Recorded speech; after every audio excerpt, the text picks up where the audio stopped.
qu'est-ce que les électeurs attendent du futur maire?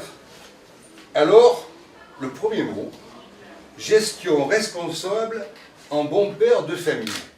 C'est exactement ce que M. Noche m'a reproché pendant des années, c'est que j'avais une gestion de bon père de famille, ce qui voulait dire en contrepoint que c'était pas assez dynamique, c'était en blanc-blanc, mais il est vrai que mon père, comme mon grand-père, m'avait toujours appris à, quand on gagnait 1 centime, on n'en dépensait pas 2.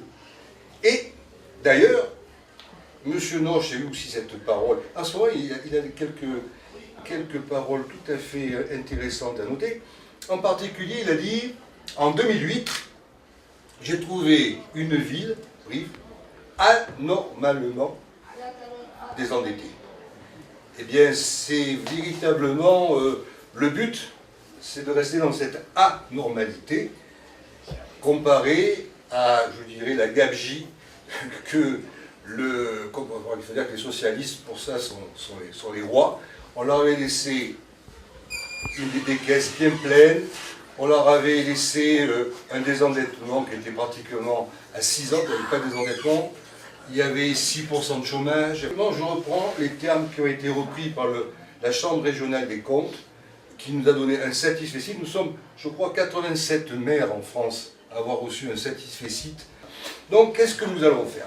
Tout d'abord, sur le plan, je dirais, de rétablir, enfin, financier, et justement en s'appuyant sur la gestion saluée par la Chambre des comptes, on va lancer une investigation pour voir comment on peut arrêter la hausse des impôts directs et indirects, parce que quand M. Noche dit qu'il a baissé les impôts, c'est faux. Il suffit de regarder, il n'a pas augmenté, comme nous n'avions pas fait non plus, les taux locaux, et les bases, elles, ont augmenté. Bon. Et alors si en plus de ça, on peut quand même dire que les impôts du département et de la région, sans parler des impôts communautaires qui sont intégrés, alors que moi j'avais toujours dit qu'il n'y avait pas d'impôts communautaires, ils ont intégré des impôts communautaires, sont quand même des impôts issus d'une gestion de gauche. Conseil régional. Donc quand vous additionnez la totalité des augmentations d'impôts dans toutes les collectivités de notre région, eh bien on arrive à quelque chose comme 20. On retrouve bien la même dynamique que de gens qui n'ont jamais su gérer une ville. On va lancer un plan d'économie sur le train de vie de la collectivité.